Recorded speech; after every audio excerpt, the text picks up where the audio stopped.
nosotros rescatábamos un hilo muy interesante de quien se identifica como el Principito TW en Twitter, y nosotros tomábamos dos casos de este hilo para proponer.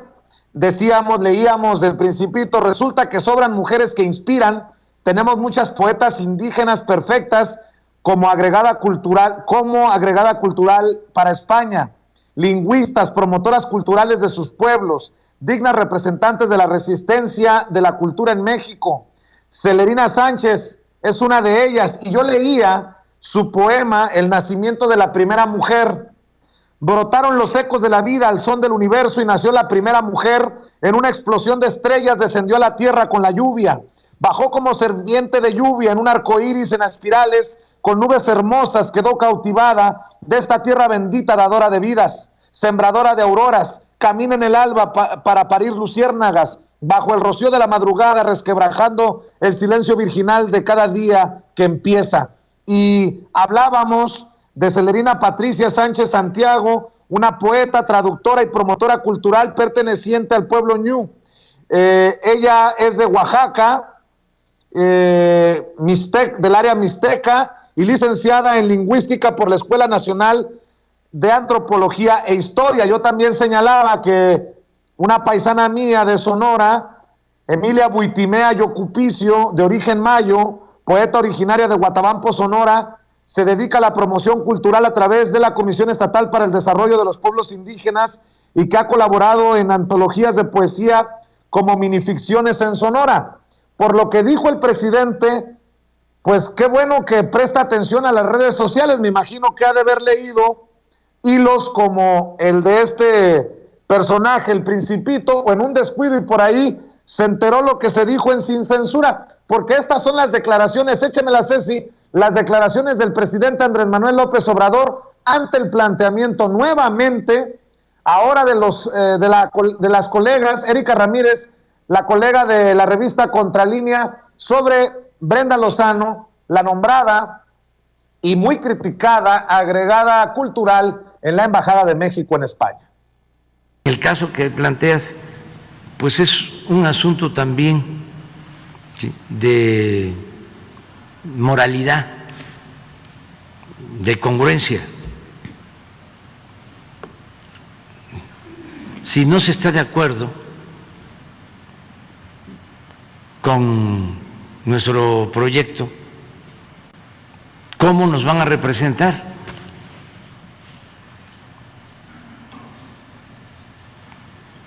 Nosotros tenemos un diferendo con la monarquía española,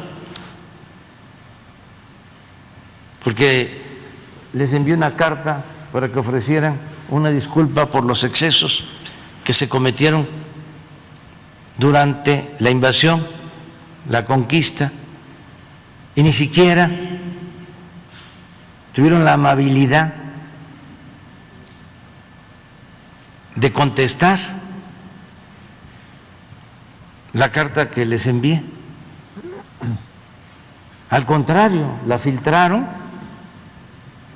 al país, a los medios que están al servicio del poder económico y del poder político en ese país, en España, para lanzarse en contra de nosotros. Entonces, ¿cómo va a ir a representarnos a ese país? Quizá justo estas prestaciones. Si lo que voy a proponerle a Marcelo es que quien nos represente en lo cultural sea una mujer indígena, una poeta del Istmo, de aquí, del centro del país, mexica, que hay hombres y mujeres con mucha preparación y ya ni hablar de cultura. Ellos encarnan la cultura. Entonces, vamos a cambiar eso. Pero vamos a cambiar eso, dice el presidente Andrés Manuel López Obrador, y creo que también está para el debate. ¿Por qué no dijo nada públicamente? ¿Por qué no dijo algo Marcelo Ebrard? Y termina siendo el presidente Andrés Manuel López Obrador nuevamente el que le ponga pecho a los dardos y que termine corrigiendo la plana con un le voy a sugerir a Marcelo. Si bien es cierto, el presidente lo deslinda de responsabilidades al canciller, pues sí creo que ameritaba que Marcelo Ebrard se pronunciara y que no creciera esto tanto. Dice el presidente, ¿cómo nos va a representar alguien que no está de acuerdo con nuestro proyecto? Se acabó. Ese era el punto desde el principio, Jorge Gómez Naredo.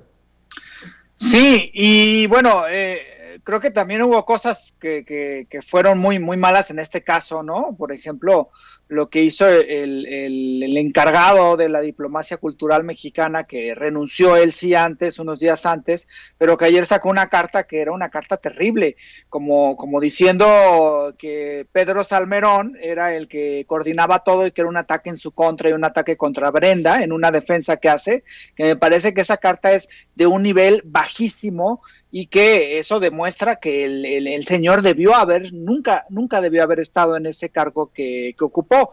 Y yo creo que otra de las cuestiones muy simbólicas, y me parece que esto es algo que hace como mucho clic con la gente, con el pueblo, es que el clamor en redes sociales y el clamor de la indignación en términos generales de la población, pues es escuchado por el presidente, ¿no? Y entonces, y esto es algo de la belleza de la que existe en este momento periodísticamente hablando. O sea, puede ir la gente, un periodista, a preguntarle, oiga, señor presidente, hay indignación acerca de un caso, y el presidente escucha, y el presidente responde. Y yo creo que eso es muy, muy complicado de que se dé, y me parece que hay como simbólicamente una escucha de parte del gobierno federal acerca de un proceso que era muy indigno, y que era que Brenda Lozano, con esos memes y con esas críticas, y con ese no coincidir con un proyecto de país del cual muchísimos creen y cual muchísima gente está puesta en defenderlo, pues que ella la representara ante un espacio tan importante como era la representación cultural en España, ¿no? Entonces me parece que ahora sí como que esta historia terminó en final feliz, ¿no? Pues ojalá que así sea, digo, de lo que dice el presidente, no está, ¿no? A que bajen del nombramiento a Brenda Lozano todavía hay un trecho, me parece que se cae de la mata, pero pues hasta no ver, no creer, con mucho respeto lo digo. Jorge, ¿con qué te despides en tu reflexión, en tu análisis?